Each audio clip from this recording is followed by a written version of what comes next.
Cancer ഉൾപ്പെടെയുള്ള രോഗങ്ങൾക്കുള്ള ജീവൻ രക്ഷാ മരുന്നുകൾക്ക് വില കുറയും. ഇലക്ട്രിക് വാഹനങ്ങൾക്കും മൊബൈൽ ഫോണുകൾക്കും തുകൽ ഉൽപ്പന്നങ്ങൾക്കും ബജറ്റ് പ്രഖ്യാപനത്തിന്റെ പശ്ചാത്തലത്തിൽ വില കുറയും. ഇറക്കുമതി ചെയ്ത സ്വർണ്ണാഭരണങ്ങൾക്കും വില കുറയും. മധ്യവർഗത്തെ ലക്ഷ്യം വെച്ചുള്ള ബജറ്റാണെന്ന് അവകാശപ്പെടുമ്പോഴും കാര്യമായ വില നിയന്ത്രണങ്ങൾ നിർമ്മല സീതാരാമന്റെ 8ാമത്തെ ബജറ്റിലില്ല. 36 ജീവൻ രക്ഷാ മരുന്നുകളെ കസ്റ്റംസ് ഡ്യൂട്ടിയിൽ നിന്ന് ഒഴിവാക്കി. 3 ക്യാൻസർ മരുന്നുകളും കസ്റ്റംസ് ഡ്യൂട്ടിയിൽ നിന്ന് ഒഴിവാക്കിയവയുടെ പട്ടികയിൽപ്പെടുന്നു.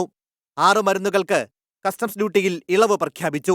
ലിഥിയം ബാറ്ററി, ഇലക്ട്രിക് വാഹനങ്ങൾ, മൊബൈൽ ഫോൺ, മത്സ്യ ഉൽപ്പന്നങ്ങൾ, തുകലുൽപ്പന്നങ്ങൾ, ചിലയിനം വസ്ത്രങ്ങൾ, കൊബാൾട്ട് ഉൽപ്പന്നങ്ങൾ എന്നിവയുടെ വിലയാണ് കുറയുന്നത്.